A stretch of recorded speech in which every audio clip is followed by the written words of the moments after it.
Glória a Jesus. Pastor Ivaldo, faz a oração. Nosso Deus e nosso Pai, mais uma vez diante da tua presença, nos bendizemos e te enaltecemos por tudo que tu és. Sim, Por toda a honra, toda a glória e todo o louvor que tu pertence. Pai, nesse momento, nessa hora, Senhor, nos pedimos, Senhor amado, aleluia, mais uma vez a tua infinita misericórdia para com cada um de nós, Senhor. Senhor amado, Senhor querido, e abençoar, Senhor amado, teu céu, que administrar esse rico ensinamento da tua parte para o teu povo. E abençoe nossos corações, Pai, para que possamos, Senhor amado, receber com grado e juntos cresçamos no conhecimento da tua graça para o louvor do teu santo nome, em nome de Jesus. Amém. Por favor, baixa para 19 aí. Regular 19.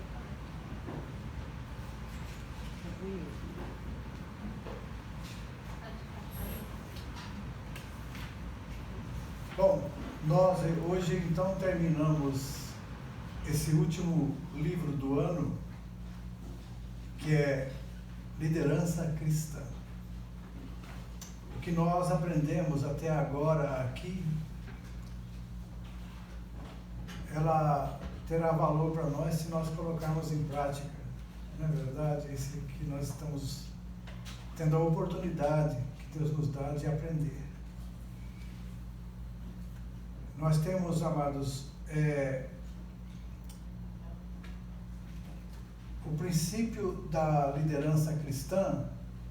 Nós vimos que estudamos vários líderes do passado e também do Novo Testamento, mas hoje nós vamos falar sobre o líder maior, aquele que realmente é o nosso exemplo, que deve ser seguido, que é a liderança de Jesus Cristo. E vamos então ver os princípios da liderança de Cristo.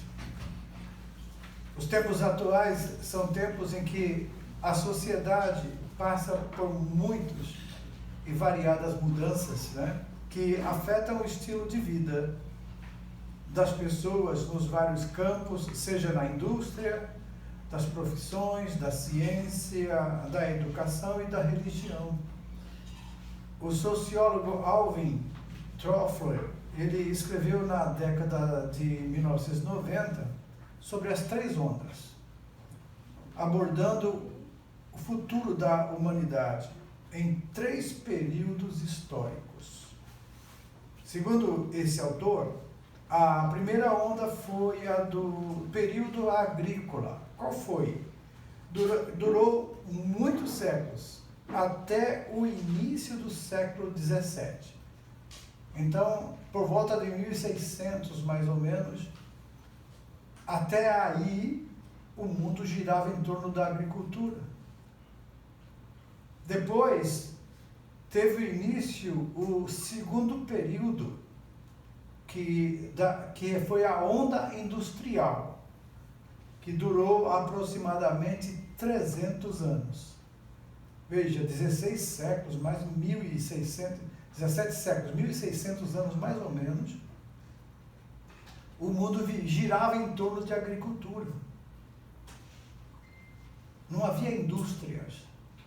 Mas, depois que houve, em 1517, né, Martinho Lutero trouxe aquela revolução da chamada protesto, né, as 95 teses dele, o mundo se abriu para o conhecimento, que até então as pessoas dependiam, que é isso que o socialismo gosta de fazer, que é isso que o comunismo faz, é o seguinte: as pessoas não precisam estudar. Nós é que vamos determinar para você o que você deve fazer. Então as pessoas ficam dependendo do Estado o tempo todo, e o Estado vai alimentando as pessoas com querelas, e as pessoas produzem para o Estado. Aí então veio a revolução de pensamento. A era do protestantismo, quando Lutero levanta aquelas teses e ele traduz a Bíblia para que o povo leia na sua própria língua, mudou o esquema, trouxe uma revolução industrial. As pessoas, o povo com conhecimento, amados, é um povo que cria, que é produtivo, que traz ideias. Então veja quanto tempo ficou um sombrio, né? As pessoas só viviam à base da agricultura. Então, esse início desse período, dessa onda industrial, ela durou mais ou menos 300 anos. Por quê? Porque iniciou-se o terceiro período depois da terceira onda, que foi então a modernidade. Então, se é 17 séculos, de 1900 para cá, as coisas mudaram muito rápido. No final de 1800, lá para 1879, 75, os homens já começaram a criar máquinas, né? Começaram a criar, o automóvel começou a surgir, não foi em 1900, foi em 1870 e pouco, que já começaram a criar essas máquinas. E depois evoluiu em 1910, 17 ali. Aí você vê, em um século, o quanto não gerou de crescimento no mundo. Vê a ciência se multiplicando, a era da televisão, do rádio, depois televisão, depois tantas outras invenções, e a indústria começa a se movimentar, que já estava nesse período, agora entra a modernidade. O que é? A indústria faz parte, ela não parou, mas entrou o quê? O período da racionalização da vida e dos valores em geral. Então, o que acontece? Nessa terceira onda, que é da modernidade, também acontece o engano crescente, né? E mascarado do secularismo. O que é isso? O materialismo, ele impera como um processo, agora na qual esse espaço para essas realidades espirituais ou sobrenaturais da parte de Deus, ela começa a ser colocada de lado. Então, o racionalismo materialista, o que é a rejeição do sobrenatural, né? Tudo tem que ser racional. Não, mas isso não se explica, isso não tem explicação. Isso é imaginação do homem, porque é espiritual, tem que crer no milagre, tem que ter fé. Então, o racionalismo, ele crê no que ele pode ver. Então, a rejeição ao sobrenatural, a ousadia do homem com o seu humanismo, em uma sociedade que rejeita a Deus, e também esse individualismo, em uma geração que defende a ideia da liberdade individual absoluta. Ora, esse livro foi escrito, ainda não tínhamos esse fenômeno que está acontecendo agora nessa geração. O isolamento e o individualismo que começa de criança, através das mídias, dos softwares, dos games, dos celulares, dos computadores. Hoje existe uma noção de individualismo muito forte. E essa característica desse modernismo abriu espaço para um novo período ainda que chama-se pós-modernismo.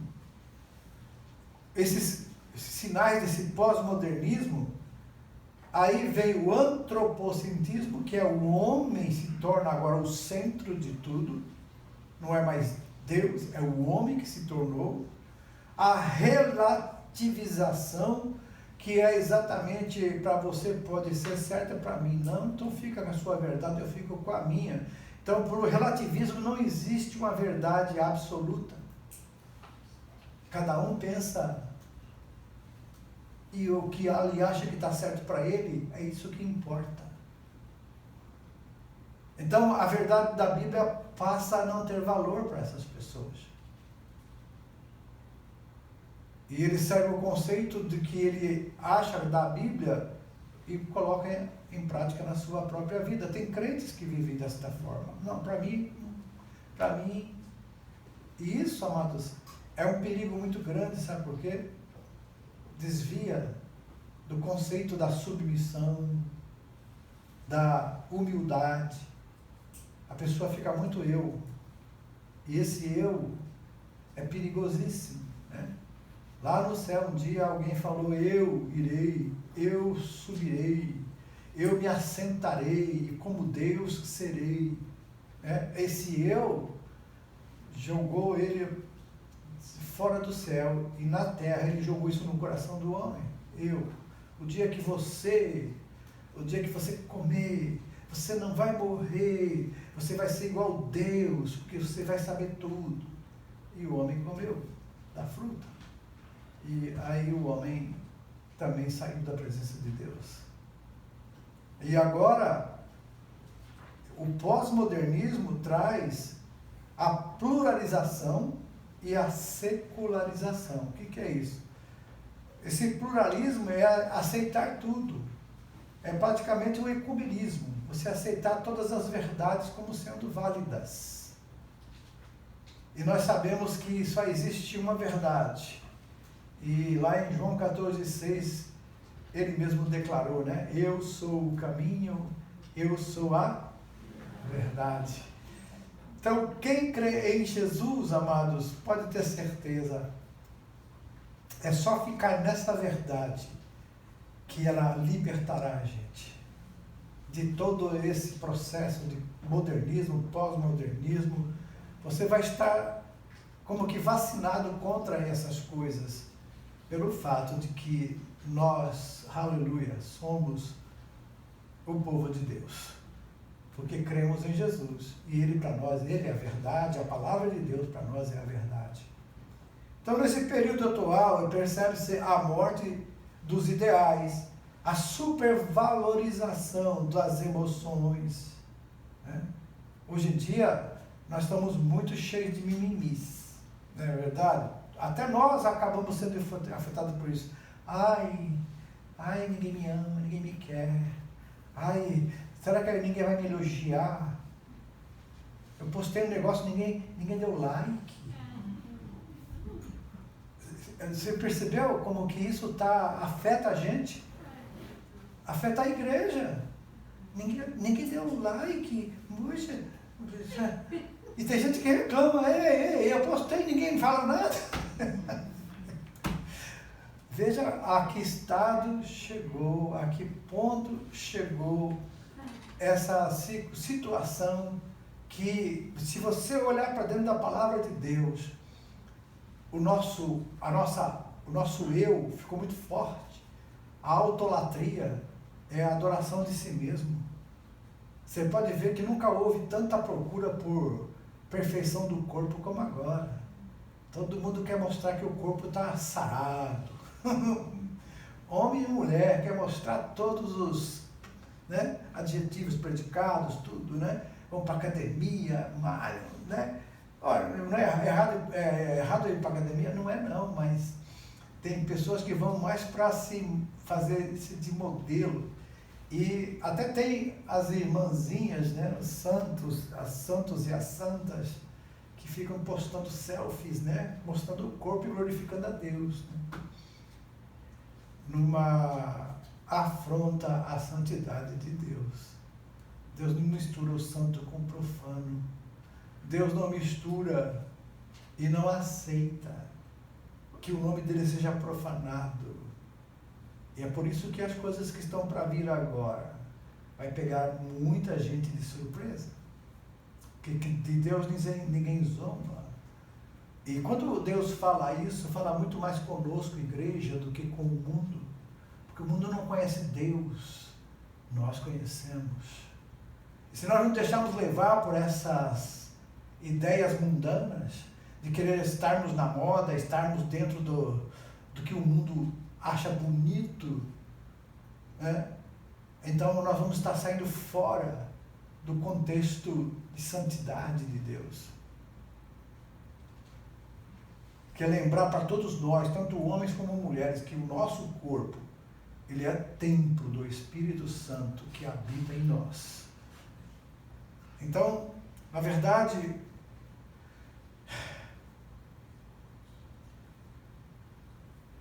esse pós-modernismo, secularização, tudo isso, essa liberdade individual, tudo isso afeta a fé. A pessoa passa a colocar a fé dele não em coisas eternas, mas em coisas que se conquista e se consegue agora. Só que sabemos que tudo que se consegue, tudo que é daqui, na área horizontal, são coisas passageiras, são efêmeras. Um dia tudo acaba e daqui não levamos nada. O que nós levaremos são as nossas obras que fizemos para as coisas de Deus e pelo reino de Deus. Aí teremos da mão do Senhor o galardão. Então, nesse período atual, percebes que esses ideais morreram, a supervalorização das emoções, a crise da ética, né? O que é a crise da ética? A ética é um comportamento que demonstra atitude de respeito e de limites nas pessoas. Agir com ética é agir respeitando ao limite do outro.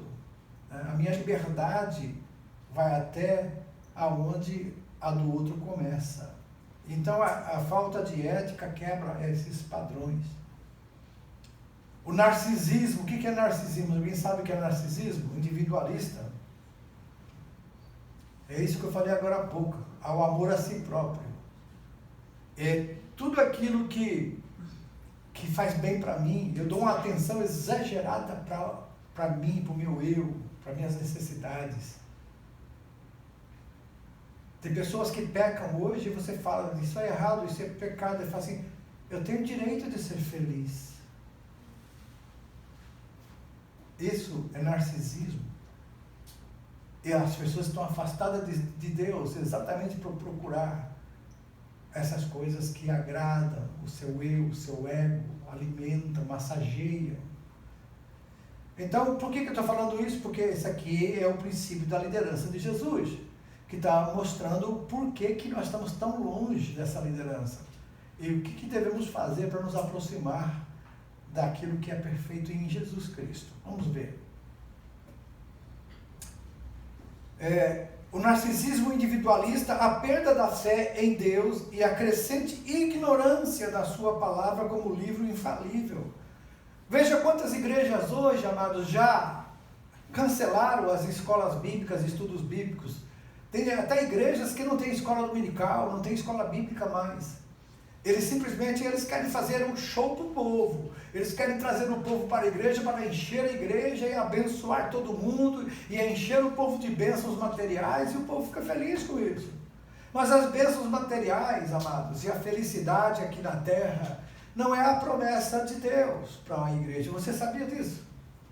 Você já pensou nisso? Que Deus não prometeu para você felicidade na terra. O que Deus promete na Bíblia? No mundo tereis?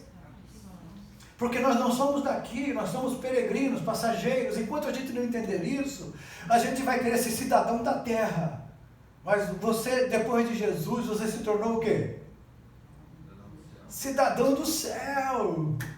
Então, todos os nossos interesses agora, nossos alvos, objetivos, ideais, aleluia, as coisas de Deus. Porque são coisas eternas. Deus não lida com coisas passageiras. Ele abençoa você aqui. Ele promete que vai dar tudo que você precisa para viver aqui. Mateus 6,33 diz, mas coloque em primeiro lugar o meu reino, a sua justiça, sabe? O resto, você vai ter tudo que você precisa para viver aqui. Mas priorize o meu reino, a minha justiça na sua vida. E tenha certeza de uma coisa, eu vou prover tudo que você precisar nessa terra, até aquele dia que a gente foi embora para a nossa pátria. Aleluia. Glória a Deus. Bom, a igreja, ela está inserida nesse contexto social com uma cultura diferenciada. Isso é, tudo isso que nós falamos, a igreja, ela tem que estar inserida, mas dentro de uma cultura diferente dessa que está aí fora. Por isso que a igreja que seculariza, a igreja que aceita esses costumes do mundo e traz para dentro dela, ela acaba perdendo o foco, perdendo o rumo. Então, mesmo vivendo em uma sociedade que rejeita os valores do Evangelho, não se pode ignorar o fato de que, para esses tempos, apenas um sistema superou os tempos e sobressai na realidade atual. Esse sistema é o da liderança, que foi estabelecida pelo Senhor Jesus Cristo. Ela permanece capaz de influenciar, prevalecer e triunfar em qualquer cultura. Cristo estabeleceu a liderança serviçal, quebrando a praxe tradicional da liderança impositora. Essa liderança que impõe, que sujeita, que é tirana, que é ditatorial, aquela ditadura, sabe? Então, passados 2000 anos, esse estilo de liderança de Jesus, baseado nos valores intrínsecos da dignidade humana, tem sido capaz de produzir autênticos líderes, conscientes, dedicados aos seus papéis, não apenas no campo religioso, mas também nas demais áreas da vida secular.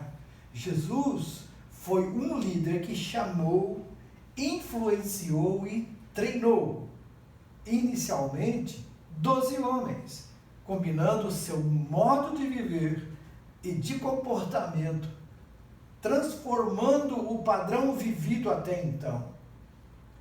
Assim sendo, não apenas 12 homens inicialmente, mas posteriormente, milhões de pessoas assimilaram e continuam a assimilar para o seu modelo, né, de liderança, a liderança de Jesus, através dos séculos. A vida pessoal de Jesus, seus ensinos e suas relações pessoais e interpessoais formam uma base construtiva de liderança como outro líder mundial jamais conseguiu.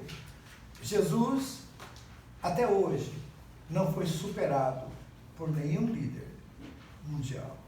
A sua liderança foi tão fantástica, tão poderosa e tão influenciadora, que influenciou até na contagem dos tempos.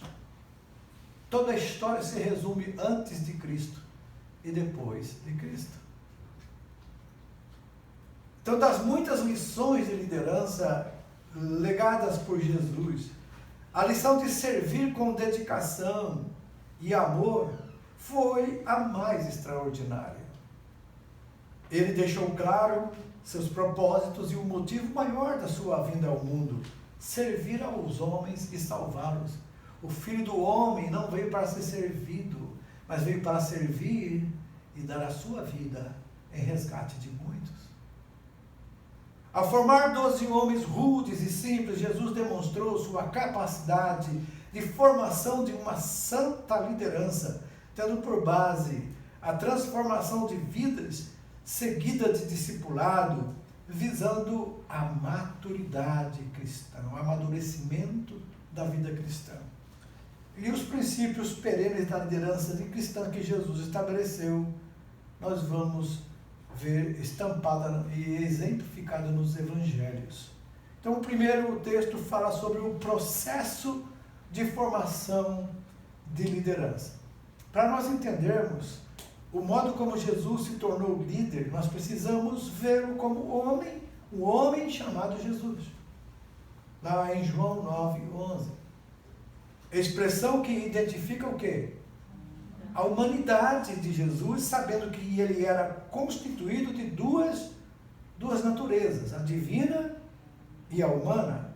E a história de Jesus, a sua vida, seu ministério, é contada nos evangelhos, e tudo quanto ensinou foi explicado, além dos evangelhos, nas epístolas do Novo Testamento.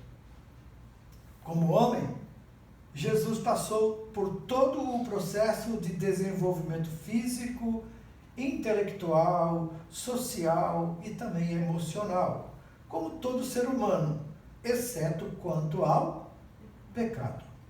Ele jamais pecou. Lucas descreveu a infância de Jesus como o filho de um homem, homem, com todas as características próprias da humanidade. Ele não foi um alienígena nem tampouco um extraterrestre. Ele foi verdadeiro Deus e também verdadeiro homem. E como tal, teve sua infância como toda criança. Vamos ler o que diz em Lucas 2, 49 até o 52? Ele lhes respondeu: por que me procuraram? Não sabeis que me cumpria estar na casa de meu pai? Não compreenderam, porém, as palavras que lhes disseram. E desceu com ele para Nazaré, e era-lhe submisso. Sua mãe, porém, guardava todas estas coisas no coração. E crescia Jesus em sabedoria, estatura e graça diante de Deus e dos homens. Então, Jesus estava como qualquer criança, tendo todas as fases da criança, da adolescência, da juventude, tudo. Então, os evangelhos, eles falam um pouco da infância de Jesus, mas porque o objetivo da narrativa dos evangelhos era o quê? O ministério de Jesus.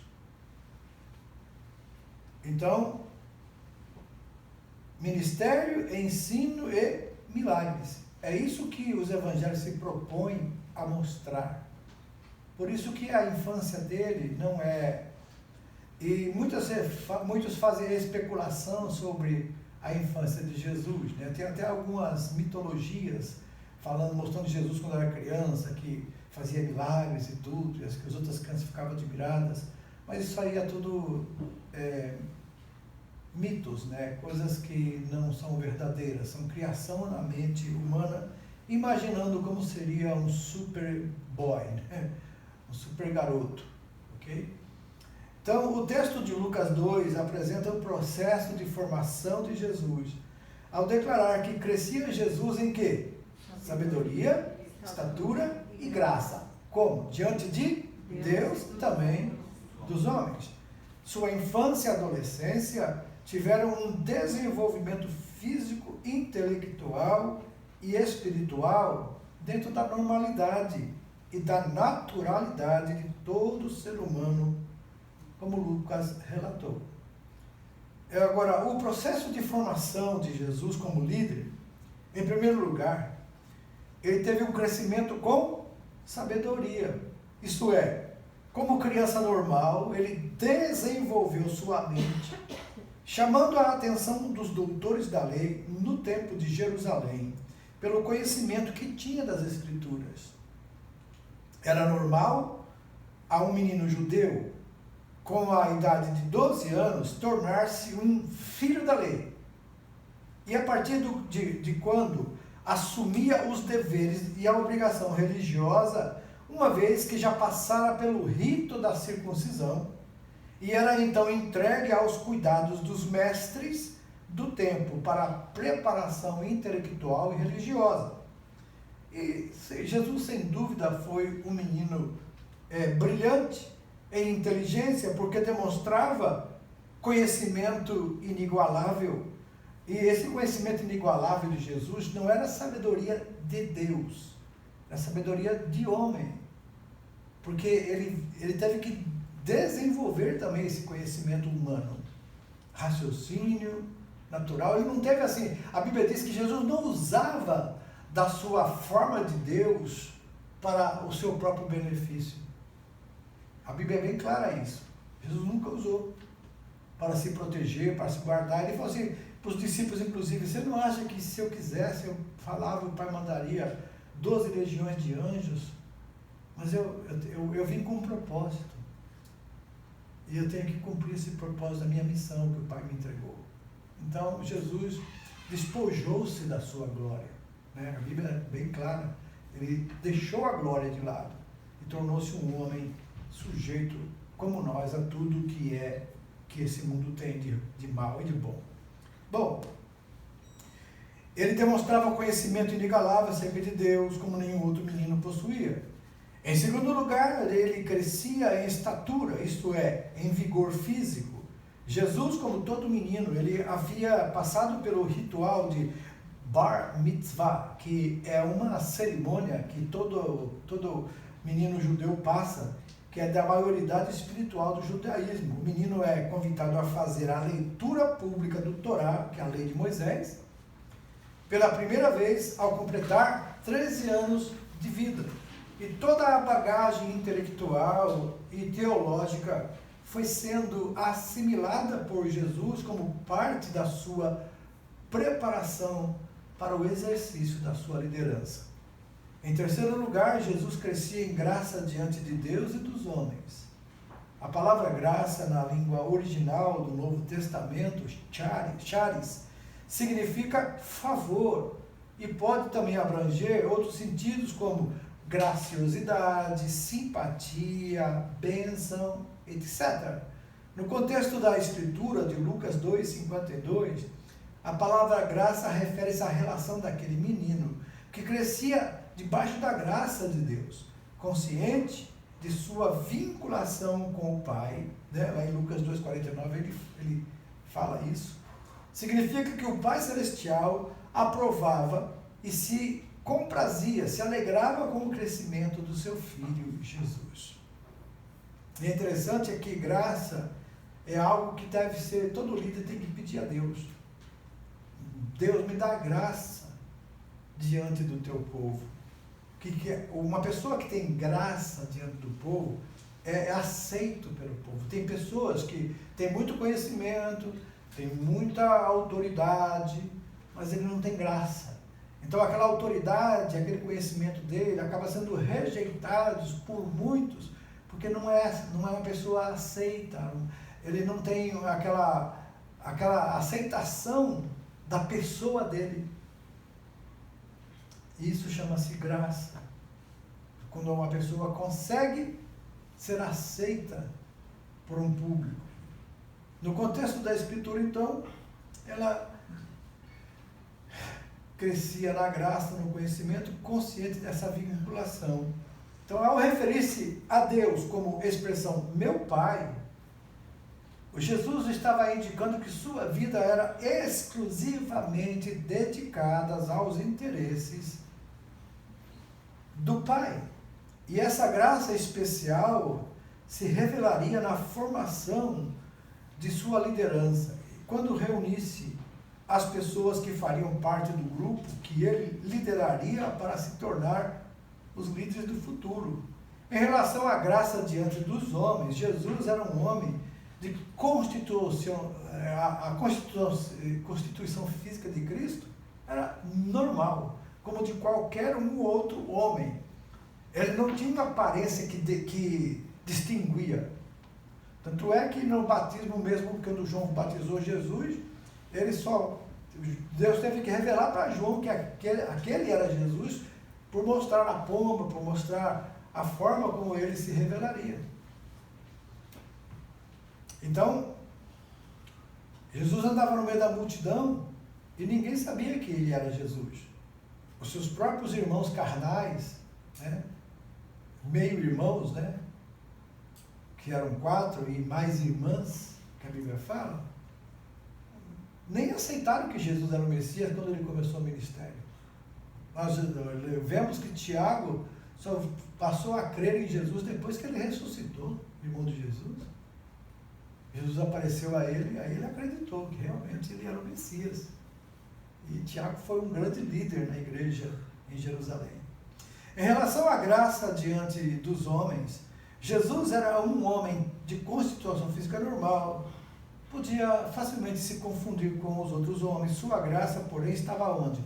Na comunicação com as pessoas. Então, socialmente, Jesus sabia conduzir-se de tal forma que pessoas de toda a classe social respeitavam ele, entendeu? Então sabia ser enérgico em seus discursos contra os falsos mestres religiosos e também sabia ser cortês com crianças e mulheres. Esse é Jesus. 9.1 B. 2 D. 3 D e 4. Os 3 são D, né?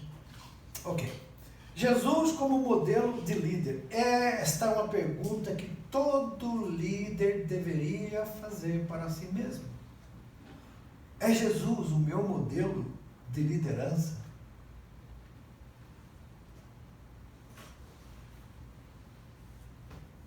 Jesus ilustrou muito bem o seu modo de liderar.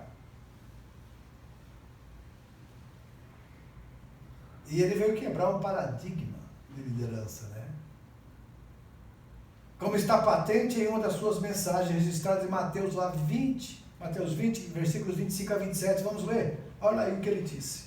Então Jesus, chamando-os para junto de si, disse: Bem sabeis que pelos príncipes dos gentios são estes dominados, e que os grandes exercem autoridade sobre eles.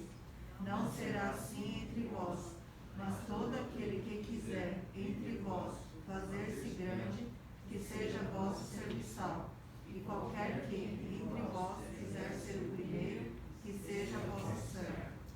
Então, olha o que Jesus demonstra. Ele já tinha dito: eu vim para servir. Eu não vim para ser servido. Ele era o líder. E ele disse: os príncipes do mundo, eles querem ser servidos. Mas no meu reino, que aquele que quiser ser o maior, será aquele que serve. Então, quanto mais o grau que você adquire na igreja, né, cooperador, diácono, presbítero, mais a prontidão para servir tem que estar ali, não para agora eu sou o maior, agora eu sou, não, agora eu sou o menor. E aí você vai subindo de grau na estatura do ministério e descendo exatamente no serviço ao povo de Deus. Essa é que Jesus quer, essa liderança que Jesus aceita. Agora, vamos ver, liderar ou dominar. Liderança no reino de Deus não é medida pela grandeza do líder, pelo domínio de alguém sobre outros, mas é pela disposição do líder em servir o próximo. Em síntese, a palavra de Jesus são claras. O que ele diz? O líder não é o que domina, ou manda, ou chefia pessoas, mas é aquele que serve com devoção e prazer. Ficar alegre de servir e não exigir retorno. Esse é o maior problema. Quanto eu vou ganhar com isso? No mundo de hoje, a liderança serviçal foi considerada anos atrás como antiquada, mas atualmente os expoentes na área da liderança afirmam que a liderança servidora é a que realmente se adequa à realidade. Jesus desfez o mito da liderança personalista, da chefia e da hierarquia intocável e ensinou o conceito em que todos os líderes e liderados sentem convictamente que são parte do mesmo grupo, lutando pelo mesmo ideal, o de servir bem e com um privilégio, não como um mero dever. Lembra que nós comentamos na aula passada sobre a forma como o Japão lida com os empregados? Está diferente disso aqui, que em muitas fábricas, eu não sei em todas, não conheço todas, mas pelo que eu ouço os irmãos comentarem, tanto os líderes da fábrica não têm nem interesse a não ser produção, não ser forçar você a trabalhar, não está preocupado com as suas necessidades. Se a fábrica precisa, você é obrigado a estar lá. E aí, então você vai, mas não tem prazer. Você faz, mas por obrigação. Então, se depender de você, a fábrica, ela nunca vai crescer, porque você só faz a sua parte. Então, isso é um tipo de liderança que não funciona. Agora, é lógico que as fábricas estão aí. Mas o que está dizendo aqui? Quando eu trabalhava na VASP, ou na Embraer, não lembro, tudo com aviões, a gente fazia muitos cursos. E eu fiz um curso de liderança chamado TWI, que é Training Within Industry Service, que é uma forma de treinar os trabalhadores, os líderes, para fazer a fábrica ela crescer.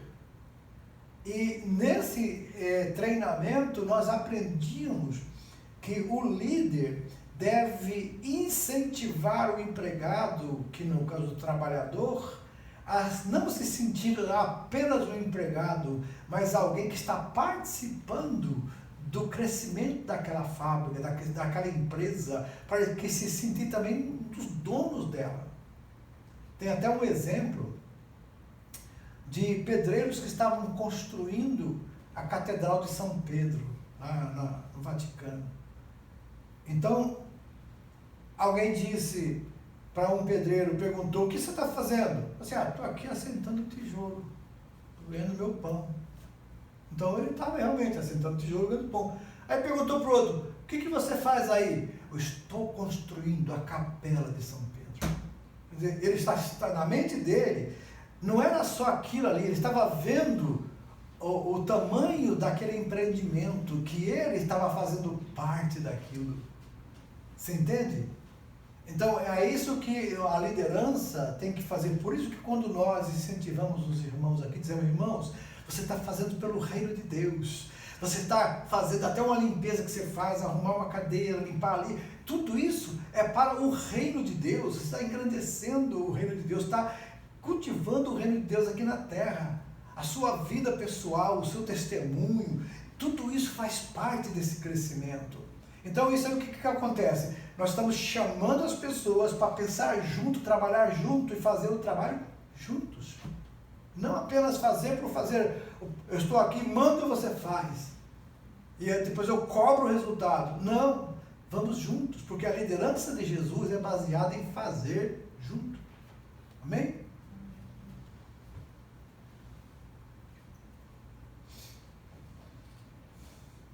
Bom,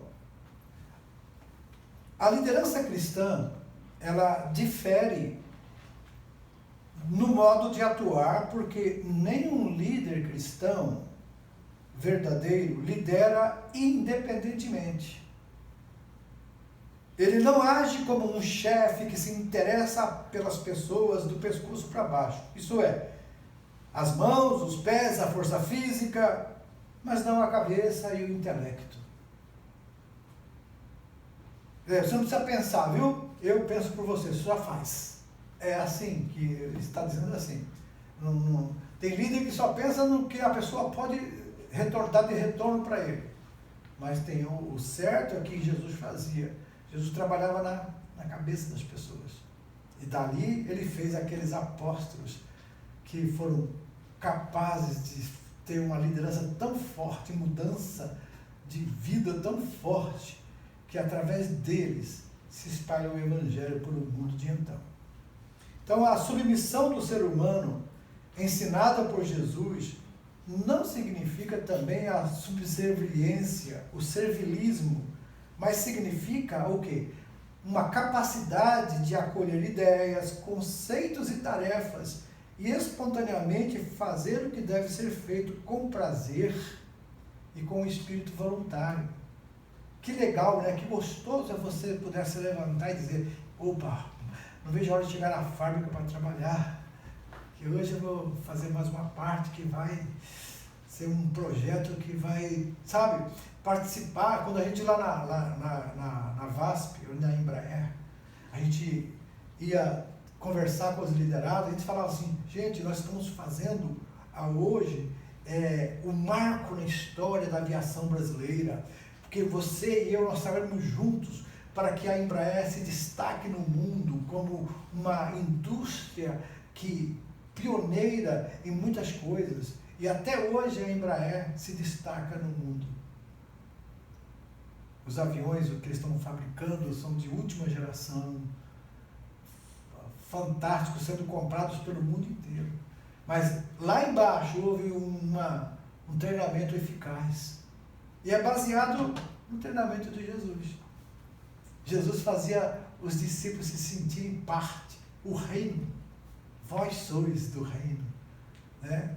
Isso é fantástico. Então, Jesus ele não foi um gerente. Um gerente, ele administra coisas. Jesus foi um autêntico líder de pessoas, porque não impôs o seu comando sobre os que o seguiam, mas ele fez o quê? Influenciou. É diferente, amados, de você me impor, comandar e influenciar. É a pessoa fazer, porque ela entendeu o propósito daquilo. E fazer aquilo que ele tinha como objetivo, que era edificar a sua igreja na terra. E na palavra de Deus, há uma garantia e um estímulo para os líderes cristãos, o de que nunca estarão sozinhos nas tarefas empreendidas no serviço do Senhor. Ao profeta Jeremias, o Senhor deu essa garantia, mas também essa garantia é válida para todos os tempos. Vamos ler essa garantia? Eu bem sei os pensamentos que penso de vós, diz o Senhor, pensamentos de paz e não de mal, para vos dar o fim que esperamos. Então me invocareis e ireis, e orareis a mim, e eu vos ouvirei, e buscar-me-eis e me achareis quando me buscardes de todo o vosso coração. Olha que estímulo, né? Bom, sendo Jesus o nosso modelo de liderança, precisamos confiar em sua palavra, porque ele não apenas assegura que está conosco, como nos concede graça e sabedoria para exercermos bem nossas funções de liderança. Amados, a forma de um líder conquistar mais sucesso na sua liderança é quando ele não depende do povo ou dele mesmo para liderar. Depende 100% do Senhor. Ele busca a graça em Deus, sabedoria em Deus, ele busca como deve agir em Deus, tem uma decisão para tomar, ele corre aos pés do Senhor e pergunta, e ele ora, ele busca, ele lê a palavra e depois a decisão é tomada. Então, o que ele espera é que nós o busquemos e que não façamos nada isoladamente como líderes. O líder que se isola e diz, eu já sei como é que é, já sei como é que faz, deixa comigo, pronto. Está fadado ao fracasso. Tiago, o seu apóstolo irmão, escreveu que Jesus tem cuidado de nós em todas as áreas da nossa vida e de nossa liderança. Lá em Tiago 1, 2 e 7, o que ele escreveu? Vamos ler? Meus irmãos, tende grande gozo quando cairdes em várias tentações, sabendo que a prova da vossa fé produz a paciência. Tenha, porém, a paciência sua obra perfeita, para que sejais perfeitos e completos, sem faltar em coisa alguma. E se algum de vós tem falta de sabedoria, peça a Deus, que a todos dá liberalmente e não lance em rosto, e ser-lhe-á dada. Peça, porém com fé, não duvidando, porque o que duvida é semelhante à onda do mar, que é levada pelo vento e lançada de uma para outra parte. Não pense tal homem que receberá do Senhor alguma coisa. Os irmãos estão entendendo? Todo líder cristão, não importa qual seja a sua área de liderança, não pode jamais esquecer que o sucesso da sua liderança não vem da sua esperteza ou da sua inteligência. O líder cristão que concentra a sua liderança em torno do seu ego, né? Seu conhecimento, do seu status, ele acaba frustrado e abandonado. Cristo é o nosso modelo. É o modelo ideal. Sabe por quê? como homem, submeteu-se o tempo todo em sua vida terrestre à orientação e à vontade do Pai. Lembra que Jesus largava os discípulos e ia para o monte orar? Sempre. O que ele ia fazer? Conversar com o Pai. Para saber, Pai, olha. Né? Então isso é muito importante para nós saber. Se Jesus fazia isso, nós podemos ficar sem? 9:5? 6? 7? E 8. Princípios da liderança legados por Jesus. Jesus, ele era um mestre que ensinava fazendo muito mais que falando ou pregando às multidões. Uma das maiores lições foi ministrada quando, em uma circunstância especial, ele reúne os discípulos para ensinar, e Jesus caminhava pela Judéia, rumo a Jerusalém, onde enfrentaria seus algozes, seria preso e crucificado, conforme relata Marcos 10. Agora, no caminhar para Jerusalém, Jesus respondeu perguntas sobre divórcio, novo casamento, abençoou crianças, ensinou os discípulos uma lição sobre humildade e pureza de sentimentos, e como é próprio das crianças, destacou o perigo das riquezas, como proceder em relação a elas, tratou também sobre a recompensa de quem o segue renunciando tudo. Então tudo isso ele ensinou. Lá em Marcos 10, 32 e 34, Jesus fez a última e detalhada predição da sua morte. O estado de espírito, então, dos discípulos era de aflição e perplexidade. Durante quase 4 anos, aqueles homens haviam estado diariamente com o Senhor, e aquela predição que já tinham ouvido anteriormente parecia-lhes algo impossível. Agora, estavam diante de uma realidade que o mestre lhes relatava em detalhes. Então, o fato da morte de Jesus motivou até uma discussão sobre o futuro de cada um dos discípulos. No pungente anúncio do sofrimento da morte de Jesus, deixou todos perplexos. E nessa ocasião de medo e expectativa, acontece uma situação inesperada. 2 dos seus discípulos. Nesse momento, a mãe de Tiago e João, que lá em Mateus 20, de 20 a 21, fala, pediu que Jesus colocasse os seus 2 filhos um lugar de honra no seu reinado, um à sua direita, outro à sua esquerda. E Jesus respondeu, declarando que a sua glória era o quê? Era a cruz. E que eles não podiam estar, e nem estavam prontos para beberem do mesmo cálice de morte que ele estava prestes a beber. Na continuação da sua resposta, Jesus ministrou a todos ali uma grande lição de liderança cristã.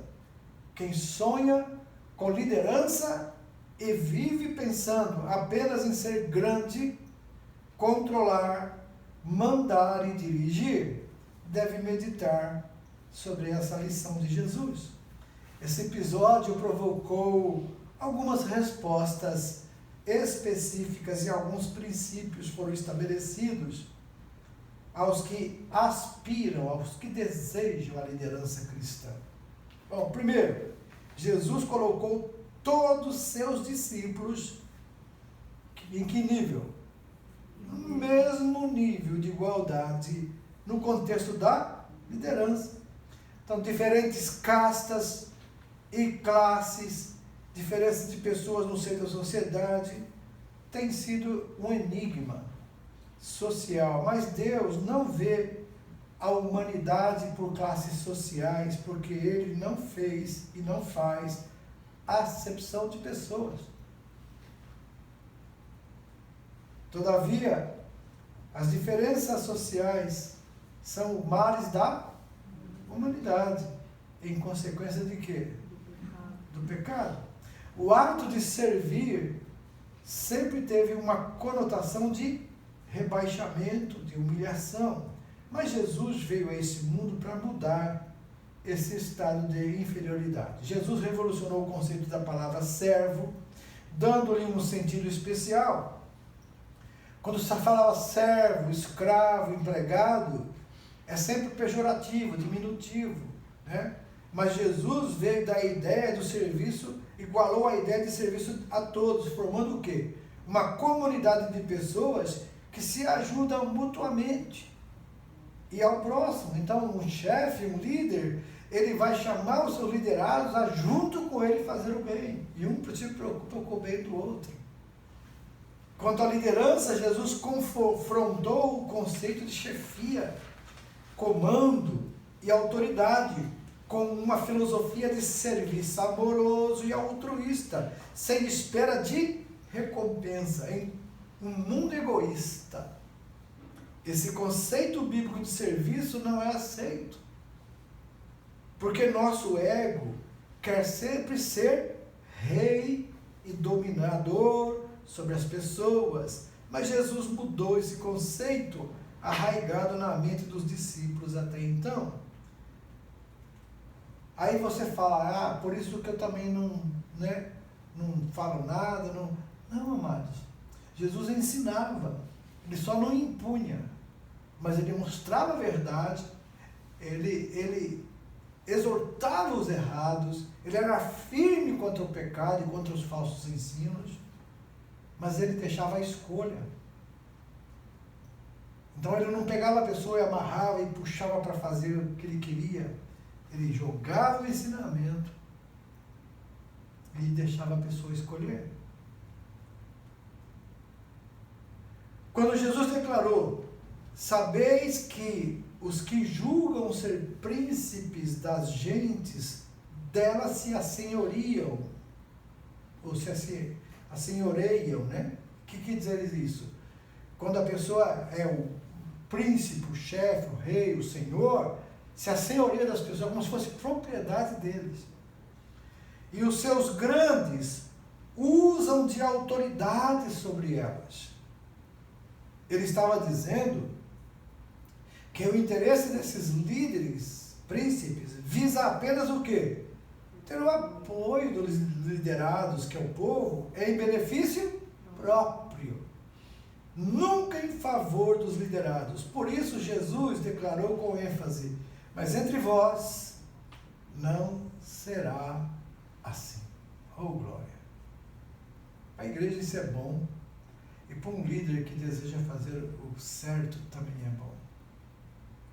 Jesus deu exemplo nesse aspecto de sua liderança, porque nunca se preocupou em ser chefe ou em ser o primeiro, mas em ser aquele que poderia servir a todos com um propósito comum. Muita gente busca o lugar de liderança para estar em evidência, mas Jesus ensinou que o verdadeiro líder se preocupa primeiramente em atender a necessidade dos seus liderados.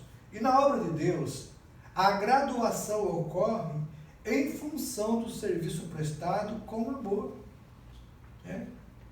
1 Coríntios 13, do versículo 1 até o 13, é o hino ao amor. Ali você encontra tudo aquilo que é as qualidades do fruto do Espírito. O amor é paciente, é benigno. O amor não arde em ciúmes, não se ufana, não se ensoberbece, não suspeita mal, não trata com leviandade. O amor tudo crê, o amor tudo espera. O amor, ele jamais acaba. Então, Jesus também condenou a ambição de ser maior do que os outros, para mandar ou estar sempre aparecendo. Na liderança cristã não há espaço para egoísmo. A mãe de Tiago e João, certamente, a pedido deles, demonstrou esse egoísmo em favor de seus filhos. E em detrimento do direito igual dos demais colegas do apostolado. E quando ouviu o pedido daquela mãe, Jesus não teve nenhuma dúvida de que nenhum deles havia raciocinado bem. Por isso, disse-lhes, não sabeis o que pedis. Às vezes a gente pede, mas não sabe o que a gente está pedindo. E inclusive tem até um pastor que escreveu um livro, Obrigado Deus por não responder minhas orações. Que tem oração que se Deus responder, a gente vai entrar em problemas. Então, com essa precisa resposta, Jesus reforçou o princípio de que seu reino não há lugar para a disputa por cargos, posições, não há lugar para senhores, e sim para servos. Você quer ser líder?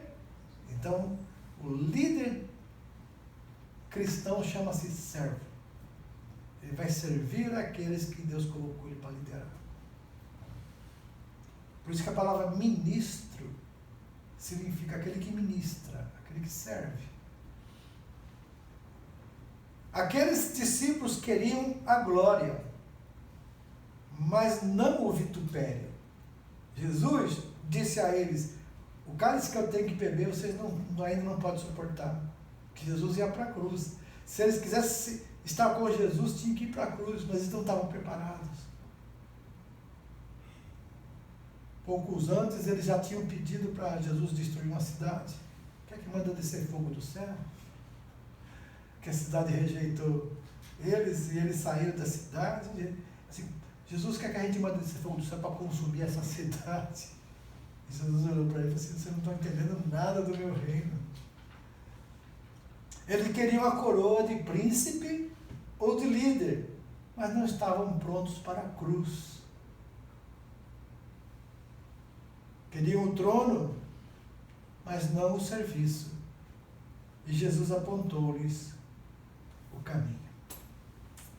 9:9 E.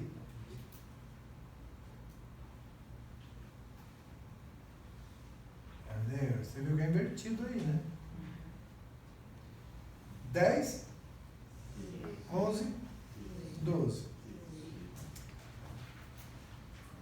Nesse texto agora, no texto 4, nós destacamos mais 3 princípios de liderança deixados por Jesus, observados na grande experiência de sua última semana, antes do inexprimível sofrimento no Calvário. O quarto aqui é, cada líder precisa estar de quê? Consciente do seu papel no reino de Deus, que é a igreja. Então, na escritura, no versículo 40, Jesus declara que o quê? Se a minha direita ou a minha esquerda não me pertence a mim, concedeu, mas isso é para aqueles a quem está reservado. Então, a presunção aí por posição, lugar de honra no reino de Deus, é maléfica em todos os sentidos. O Pai Celestial, Deus, ele não pode ser manipulado por nenhum interesse mesquinho de quem quer que seja. Sabiam disso os carnais, arrogantes e pretensiosos? Jesus deixou nítido aos seus discípulos, especialmente àqueles 2 que agiram infantilmente, que há um princípio de soberania divina sobre a liderança espiritual no reino de Deus. Há um princípio. Então, o João e Tiago agiram infantilmente. Não sabiam o que estavam pedindo. E é exatamente isso que a gente pode ver. Irmãos, nós estamos aprendendo. A igreja do Senhor não existe perfeição. Estamos nos aperfeiçoando, mas perfeito não tem. Então, ele erra, o outro erra, eu erro, mas cada um erra diferente. Agora, quando eu me paro para não ver os meus erros, aponto o erro do outro, eu estou esquecendo desse princípio de que nós somos levantados para ajudar um ao outro, não para derrubar o outro. Quando você se junta com uma pessoa, que ela começa a comentar sobre outro irmão ou irmã, e começa a falar mal, essa pessoa não tem o amor de Deus no coração. Porque se ela tem esse conceito de que sempre vai ter pessoas com defeito na igreja, ela vai ficar apontando esses defeitos, ela está querendo esconder o dela. Principalmente que Jesus condena isso. Quem és tu que julga teu irmão? Só existe um juiz, um legislador que é Deus. E a pessoa às vezes está passando por um momento difícil, e aí a gente pega aquele defeito daquela pessoa, aquele problema que ela está vivendo, e a gente e encontra-se com o outro, até liga e fala. Essas pessoas, elas vão sofrer na carne esse problema que elas têm, que precisa ser sanado. É uma doença isso, sabia, irmãos? É uma doença, a maledicência. É algo terrível. A pessoa faz, às vezes nem nota que está fazendo. Você acaba de falar que é errado, que é contra a pessoa, acaba o culto, sai dali, pá! Já fala mal de irmãos, já fala mal de pessoas, fala mal da igreja. Isso é falta realmente de cristianismo no coração dessa pessoa. O verdadeiro cristão, ele aprende a ver o defeito e orar. Deus tem misericórdia. Eu também, porque aí nós vamos ver, olhar para o espelho, para enxergar primeiro a trave no nosso olho, antes de enxergar o cisco no olho do nosso irmão. Então a liderança cristã, ela não pode ser confundida com a politicagem no seio da igreja. Liderança cristã não se compra, não se negocia com homens. É atividade pertinente a Deus. É Ele quem confere a capacidade de liderar, porque liderança não depende primeiramente de capacidade intelectual ou de carisma pessoal, mas da escolha de Deus e a sua capacitação do líder. Jesus disse certa feita aos seus discípulos, o que ele disse? Não me escolheste vós a mim, mas eu vos escolhi a vós, e vos nomeei para que mais deis fruto, e o vosso fruto permaneça, a fim de que tudo quanto em meu nome pedirdes ao Pai, Ele vos conceda. Então veja, Jesus ele saiu para os mares, saiu para as ruas, saiu para a alfândega para chamar Mateus, saiu no bar para chamar os pescadores. Ele escolheu aqueles que iriam trabalhar com ele. É por isso que ministério, é por isso que pastorado é vocação, não é profissão. Aqueles que usam como profissão, eles se frustram, porque a coisa é tão espiritual, essa função pastoral de obreiros do Senhor, que se a pessoa se aventura a entrar nisso sem Deus ter chamado para isso, ele vai sofrer muitos reveses. Já nós que somos chamados sofremos os reveses, mas temos a garantia que Ele estará conosco. Porque muitos se desgraçam, muitos se acabam. Exatamente. Entraram pensando que era uma profissão. E exerciam o ministério como profissão. E Deus não tem nada com isso. O inimigo vem, você está mexendo com o meu reino? Está mexendo com minhas coisas? Como disse lá, né? Os filhos daquele principal sacerdote lá. E eram filhos do sacerdote. Nós te expulsamos em nome de Jesus que Paulo prega. Assim, ó, Jesus eu sei quem é, Paulo eu sei quem é, e vocês quem são? Eram 7 os filhos, né? O demônio pegou 2 deles, ó, bateu, saíram sem roupa, rasgado e ferido, correndo de dentro da casa. Deus não tem compromisso com quem não é chamado por Ele para se fazer de. Hoje, graças a Deus, todo crente em Jesus tem esse sinal que acompanha. Aí em Marcos 16, 15 está dizendo, né? Esses sinais seguirão os que eu creio. E no final, em meu nome expulsarão demônios. Glória a Deus. Cada crente tem essa autoridade. Amém? Bom, há um alto custo para o exercício da liderança no reino de Deus. A nomenclatura do custo de um serviço em âmbito cristão é figurada, mas indispensável aos que aspiram à liderança. Jesus deu o grande exemplo, quando ao invés de um magnífico sermão, preferiu ensinar com atitudes, com atos, ao lavar os pés dos discípulos, exatamente naquela última semana de expectativas. Jesus escolheu ensinar a grande lição de humildade aos que lideram na obra de Deus. O relato desse episódio de Jesus lavar os pés dos discípulos está no Evangelho de João, no capítulo 13, versículos 1 a 20, e no versículos 12 a 15, ele concentra-se em um ponto especial. Vamos ver? Depois que lavou os pés e tomou as suas vestes e se assentou outra vez à mesa, disse: Entendeis o que vos tenho feito? Vós me chamais mestre e Senhor, e dizeis bem, porque eu o sou. Ora, se eu, Senhor e mestre, vos lavei os pés, vós deveis também lavar os pés uns aos outros, porque eu vos dei o exemplo, para que como eu vos fiz, façais vós também.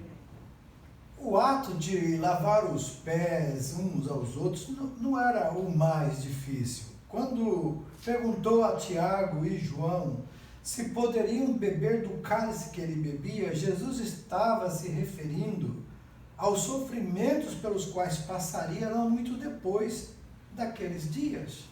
Eles que por si mesmos só pensam em liderar, estão prontos para beber o cálice da amargura, da rejeição, da oposição, da ingratidão, da traição, das privações materiais. É isso que Jesus queria que eles entendessem. Ora, os que desejam servir como líderes precisam desenvolver essa capacidade de se autoavaliarem, de se autoconhecerem, para não tomarem o lugar de outros no serviço do reino de Deus. A autocrítica está ausente na liderança de hoje. É preciso aprender que há um preço elevado a ser pago por aqueles que aspiram a exercer o ministério de liderança na igreja de Cristo na terra. Como dissemos, Jesus deu o exemplo quando declarou aos discípulos: entre vós sou como aquele que serve. Lá em Lucas 22, 27. O serviço cristão não pode se degenerar-se em servilismo, mas em serviço espontâneo e altruísta que enalteça a Cristo e dignifique quem o executa. E sexto, liderar não implica servilismo, mas serviço amoroso, voluntário e desinteressado. A palavra servilismo implica o quê? Impor o espírito de servidão, subserviência, sujeição. O princípio de liderança de Jesus repudia essa prática. A escritura bíblica que melhor ela aclara esse princípio está lá em Marcos 10, 45, que diz o quê? Vamos ler? Porque o Filho Do homem também não veio para ser servido, mas para servir e dar a sua vida em resgate de muitos. Então, repetindo o que nós falamos logo no começo, ele declarou isso, o próprio Jesus. Eu não vim para ser servido. Então, Jesus, ele imprimiu em seu ministério um exemplo de líder servidor, conforme vimos no texto 2 da lição 3, porque ele tinha um propósito superior a qualquer tipo de glória humana que se lhe oferecesse. Jesus repudiou um estilo de liderança que está presente no contexto da igreja em nossos dias. Em Lucas 22, 24, o que está escrito? E houve Também entre eles contenda sobre qual deles parecia ser o maior. Olha só, os próprios discípulos estavam discutindo qual deles seria o maior. E Jesus estava observando aquilo e disse, vocês vão ficar quase 4 anos comigo, vocês vão aprender o que é ser maior no meu reino. E o próprio Jesus foi o exemplo. Em Lucas 22, 27, ele esclarece o quê? Pois qual é maior? Quem está à mesa ou quem serve? Porventura não é quem está à mesa? Eu, porém, entre vós sou aquele que serve. Vocês não estão entendendo? Quem vem aqui à frente não é o maior. O maior é quem está aí. Está sendo servido. Né?